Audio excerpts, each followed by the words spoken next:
Assalamualaikum warahmatullahi wabarakatuh.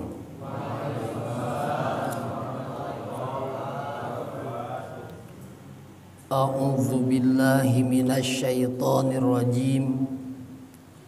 Bismillahirrahmanirrahim.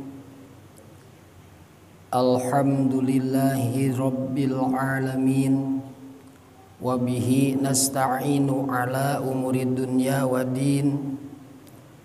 Wassalatu wassalamu ala sayyidina wa maulana Muhammadin wa ala alihi wa sahbihi ajma'in.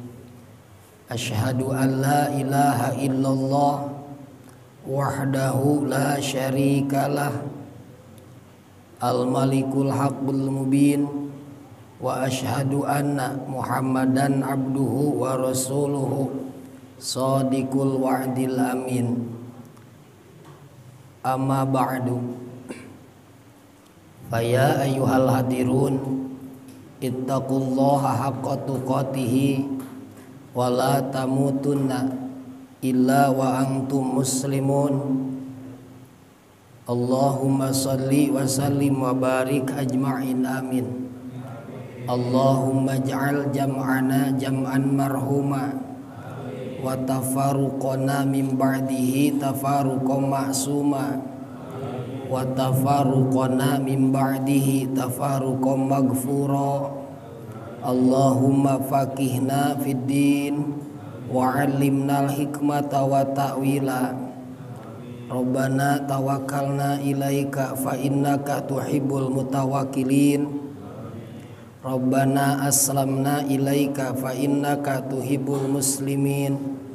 Allahumma nufawwidu amra ilaika fa innaka tuhibbul mutafawwidin. Rabbana la ilma lana illa ma 'allamtana innaka antal alimul hakim bi rahmatika ya arhamar rahimin. Amin ya Allah ya rabbal alamin. Kaum muslimin, jamaah pengawasan, pencinta ilmu, ahli silaturahmi, sepuh anom oge murang kalih nu sami hadir, nu kusim kuring dipihormat pamudah-mudahan ku Allah dimuliakeun.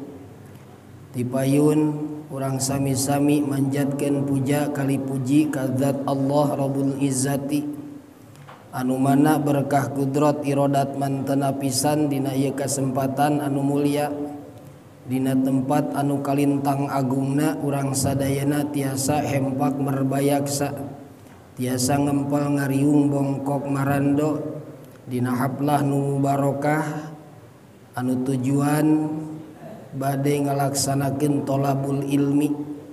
Mudah-mudahan hadirna urang sadayana kana ieu masjid ngajantenkeun wasilah tur cukang lantaran kana kengingna rahmat sareng magfirah Allah Subhanahu wa taala. Shalawat kali salam pamudah-mudahan dicurah limpahkeun ka paduka termulia Nabi paling utami, Rasul paling pinunjul, sahibus syafaatil udma, sayyidil mursalin wa khatamin nabiyyin Kangjeng Rasulullah Muhammad sallallahu alaihi wasallam. Para keluargina, para sahabatna, para tabi'in, atba'ut tabi'in, para aulia, para ulama, para kiai, para santri oge sadayana, kaum muslimin muslimat, mukminin mukminat, wabil khusus anu aya di lingkungan Koryah Purabaya ieu, khususna pisan anu hadir dina ieu masjid umumna sadayana kaum muslimin muslimat, mukminin mukminat di masyrik duwi ka maghrib, pamudah-mudahan sing aya dina rahmat Allah Subhanahu wa taala. Amin ya Allah ya rabbal alamin. Kaum muslimin jamaah pangaosan rahimakumullah, dina ieu kasempatan urang ngalajengkeun kana hanca urang sadayana anu mana dina kasempatan ieu urang ngabahas al-hikam min hikmati Ibnu Athaillah kata mutiara Syekh Ahmad Ibnu Athaillah As-Sakandari. Leresan ieu hikmah anu kadua sakumaha Syekh Ahmad Ibnu Athaillah ngadawuh iradatuka at-tajrida ma'a iqamatillahi iyyaka fil asbab min sakhawatil khafiyah wa iradatuka al asbaba ma'a iqamatillahi iyyaka fit tajridi inhitatun anil himatil aliyah. Sunda secara harfiahna iradatuka ari pengharapan anjeun at-tajrida hoyong ngalih kana makom tajrid sarta ma'a iqamatillahi iyyaka fil asbab sarta ku Allah anjeun ditetepkeun dina makom asbab eta teh min sakhawatil khafiyah termasuk dina sebahagian kahayang anu jahat anu samar. Sakhwat khafiyah hartosna kahayang anu jahat sareng pengharapan anjeun hayang asbab sarta ku Allah ditetepkeun anjeun dina makom tajrid mangka eta teh turun tina tujuan anu kalintang luhurna nu kalintang mulyana kana tujuan anu kalintang hinana. Kaum muslimin jamaah pangaosan rahimakumullah. Sateuacan urang memahami tentang makom tajrid sareng makom asbab mangka urang pahami heula prologna. Allah Subhanahu wa ta'ala nyiptakeun manusia teh tujuanana pikeun ngabdikeun diri ka mantena. Sakumaha dawuhan Allah dina surah Ad-Dariyat ayat ka-50 genep nu unggalna wa ma khalaqtul jinna wal insa illa liya'budun. Tepati-pati Allah gitu. Tepati-pati kami nyiptakeun jin jeung manusia saur Allah illa liya'budun angin keur ibadah, angin keur menghambakan diri, angin keur ngabdikeun diri ka Gusti Allah.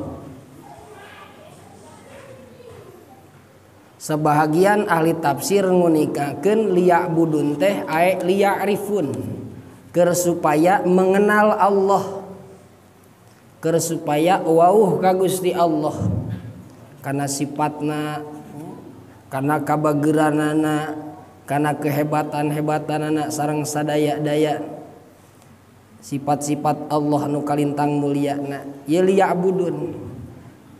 Jadi liya'budun teh aya dua tafsiranana, hiji ibadah hartosna ngabdikeun diri ka Gusti Allah, nu kadua liya'buripun supaya mengenal Allah. Uihan deui, jadi manusia diciptakeun ku Gusti Allah teh hanya keur ibadah ka Gusti Allah.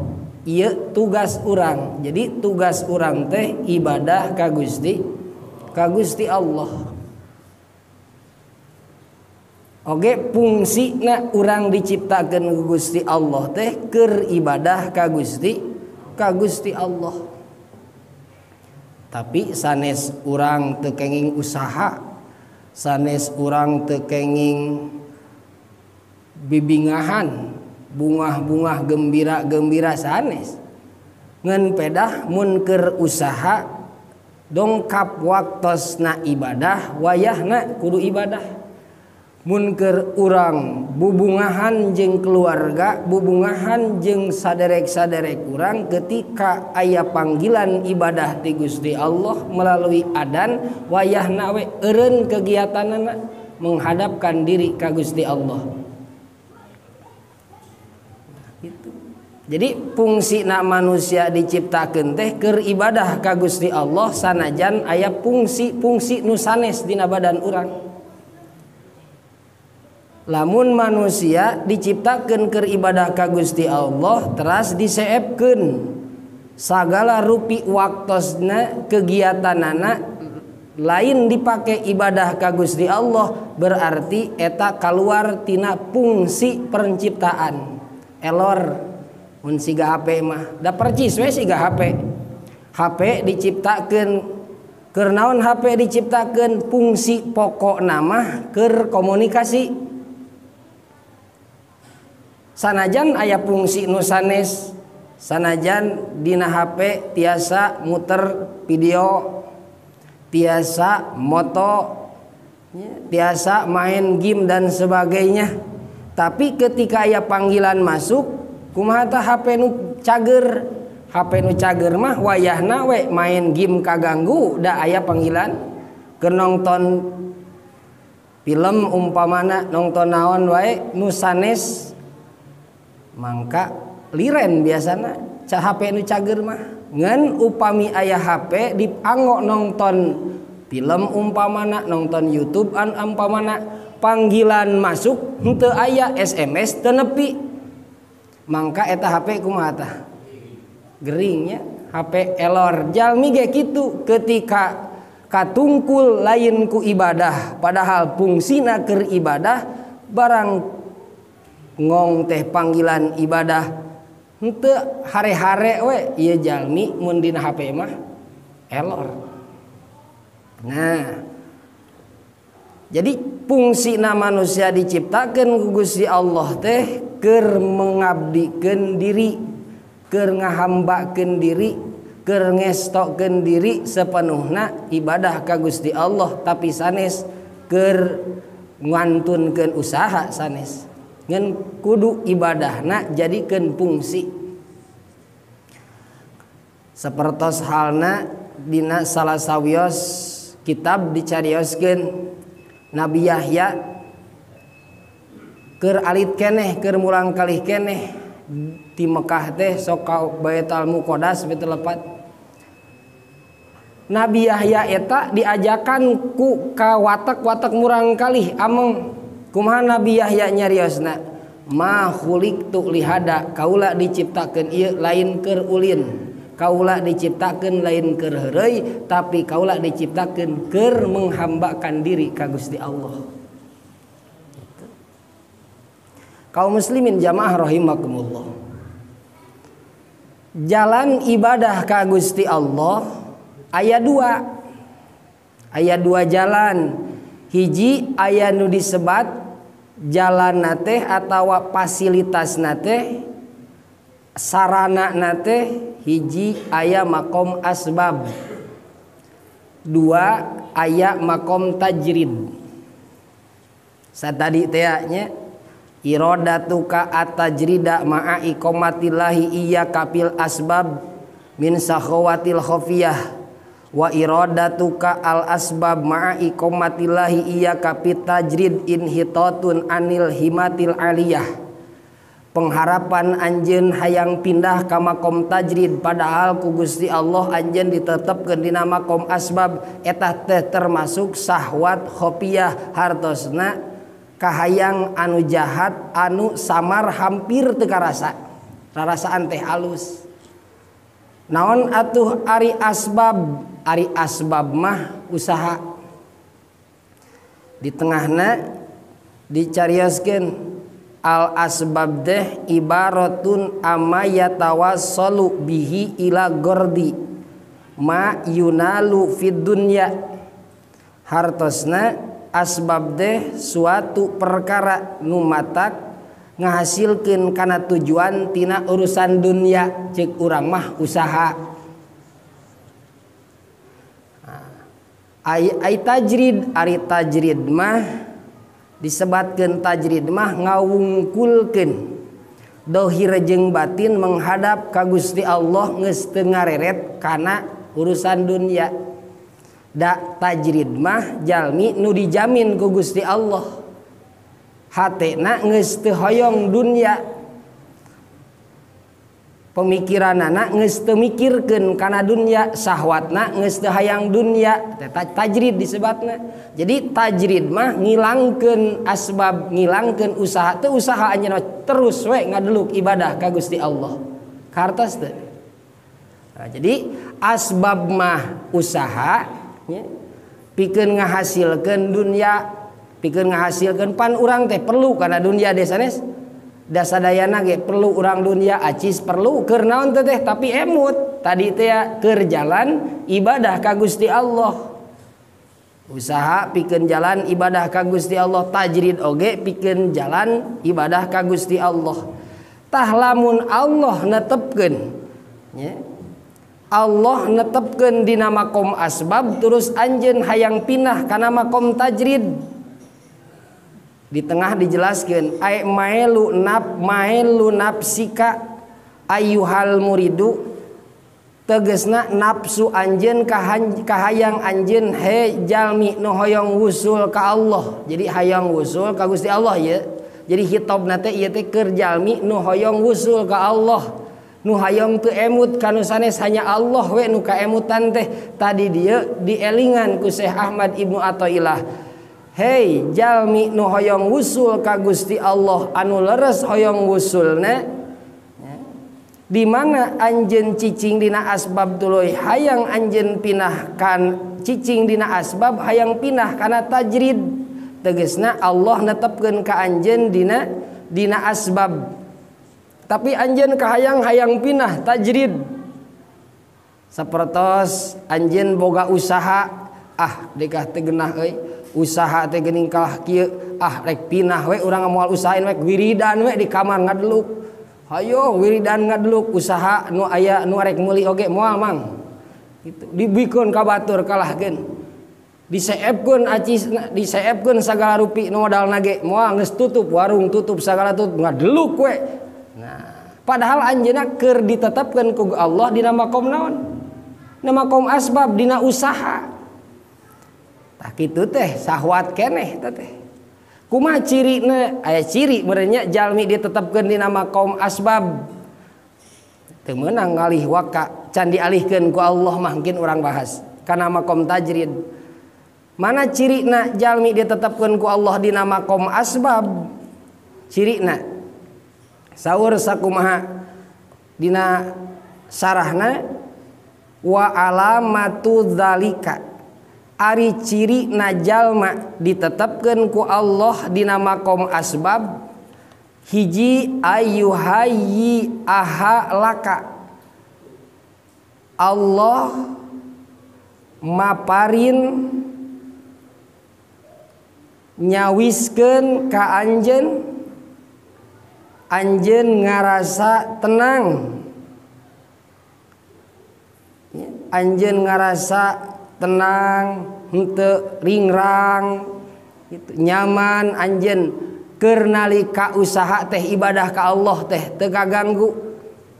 Matak wa anta jida salamata pidinika, anjeun jadi salamet dina agama, hartosna pangaosan teu kakantun ku muka toko teh, ku icalan teh ngaos teu kakantun, mingonan teu kakantun, dikir oge teu kakantun, ka guru basi hidmah dengan jalan naon teh? Ku jalan usaha teh, mangka eta usaha dipikarido ku Allah, makom urang kedah didinya. Hiji tah. Jadi nu kahijina ayyuhayyi ahalaka, ieu memang dicawiskeun ka anjeun. Kumaha nya hartosna dicawiskeun teh? Aya modalna. Rek icalan nu sanes aya modalna, gampang deui modalna teh. Rek bisnis anu aya modalna, ta ieu ayyuhayyi ahalaka, Allah nyawiskeun ka anjeun pikeun anjeun cicing dina makom asbab. Hiji tah. Nu kaduana wa antajida salama tapi dinika inda mu'anatiha, anjeun merasa tenang salamet agama anjeun salamet aktivitas anjeun ku ayana eta ngalaksanakeun asbab, ngalaksanakeun usaha. Ku usaha teh teu katunggul, ku icalan teu katungkul icalan, waktuna mingonan waktuna salat, waktuna dikir, waktuna tahajud, waktuna duha teu kaliwat dengan cara eta usaha, dengan eta muka toko teh, dengan eta ngawarung teh, mangka eta ngawarung muka toko memang makom urang nu kitu teh. Kartos teh hiji, dua. Nu katilu wayak to'a ya, wayak to'a biha to'muka amma bi aidinas. Nu katiluna ciri jalmi ditetepkeun dina makom asbab ieu, jalma ieu ngarasa pegat rasa tomakna ti manusia, teu hayang dibere batur. Ku ngalaksanakeun usaha bisnis teh, muka toko teh, icalan teh, mangka urang jadi teu aya rasa hayang dibere batur teh, da puguh ge gaduh.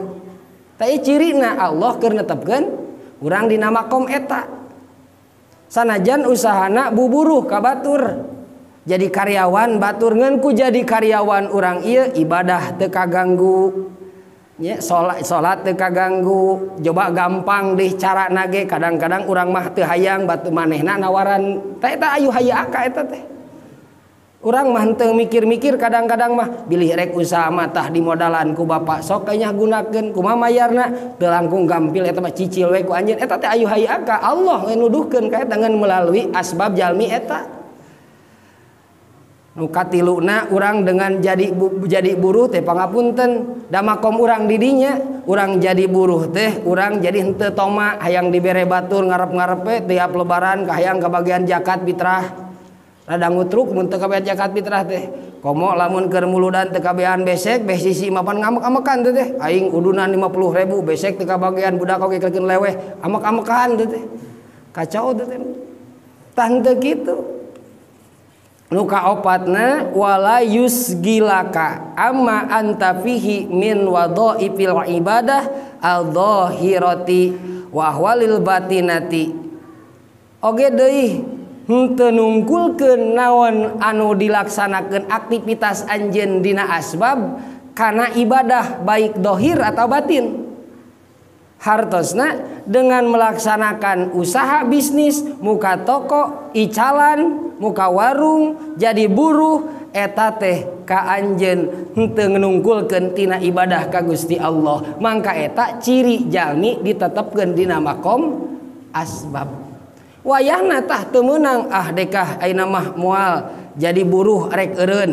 Umpamana muka toko arek eureun. Naon deui icalan ge arek pere. Ngiriditkeun umpamana arek pere, bisnis sagala bisnis asbab-asbab ditutup, naon maksudna rek pinah dekah kana makom tajrid, tah eta teh nu kitu teh awon, nu kitu teh syahwat keneh, lain bener teh teh samemeh engkin dialihkeun ku Allah, terkecuali upami aya perintah guru mursyid. Tah upami diperintah ku guru mursyid mah, guru mursyid teh guru nu memberikan ijazah ilmu batin, hartosna ilmu usul ka Gusti Allah. Cek guru teh wayahna we jang sanajan ujang keur repot lantaran ieu butuh pisan, wayahna anjeun eureunkeun usaha tutup toko icalan pre, mun teh mah keur buburuh ge jang pre ayeuna mah hayo gederkeun dikir ka Gusti Allah, caketkeun diri ka Gusti Allah. Wayahna eta mah lamun kitu mah. Jadi aya terkecuali Kang Yadi, aya terkecuali lamun aya piwarang guru mursyid mah atau isyarah ti guru mursyid mah kudu ngalaksanakeun tajrid ngantunkeun asbab, wayahna eta mah kedah ngalih. Ngan lamun teu aya isyarah ti guru mursyid, teu aya perintah ti guru mursyid, wayahna ulah nyanyahwanan sorangan hayang pinah kana makom tajrid. Kahartos teu? Tah, kumaha lamun cirina engkin jalmi dina makom tajrid? Insyaallah dina pertemuan anu bade dongkap, mudah-mudahan dipanjangi suasadana urang bahas ciri-ciri jalmi ditetepkeun dina makom tajrid. Sawangsulan deui ciri jalmi ditetepkeun dina makom asbab teh hiji gampang kana asbabna aya modalna kadang-kadang disiar oge aya nu mere modal ieu teh ayu hayy aka cawisan ti Allah kudu cicing dina makom asbab eta. Nu kaduana ciri jalmi ditetepkeun dina makom asbab menakan kasalamatan katentram katenangan dina ibadah ka Gusti Allah. Nu katiluna teu aya rasa toma dengan eta asbab deh ka batur ka makhluk jeung teu matak nungkulkeun eta usaha teh tina ibadah ka Gusti Allah. Eta tandana jalma ditetepkeun ku Allah dina makom asbab. Emut asbab ieu adalah fasilitas, asbab ieu adalah sarana pikeun ibadah ka Gusti Allah. Sabab urang diciptakeun ku Gusti Allah hanya keur ibadah ka Gusti Allah. Insyaallah dina pertemuan sanes urang bahas. Mudah-mudahan sakali deui urang sadayana salamina aya dina lindungan Allah Subhanahu wa taala, dipasian ku Allah pitulung kanggo ngaraksanakeun taat sareng ibadah. Amin ya Allah ya rabbal alamin. Rabbana tawakkalna ilaika fa innaka tuhibbul mutawakkilin. Rabbana aslamna ilaika fa innaka tuhibbul muslimin. Allahumma nufawidu amra ilaika fa innaka tuhibbul mutafawwidin. Rabbana atina fid dunya hasanah wa fil akhirati hasanah wa qina adzabannar. Wa sallallahu ala khairi khalqi sayyidina Muhammad wa ala alihi wa sahbihi wasallam. Walhamdulillahi rabbil alamin. Hapunten tina sagala kakiranganna, atur nuhun tina sagala perhatosanana. Wallahul muwaffiq ila aqwamit thoriq. Wassalamualaikum warahmatullahi wabarakatuh.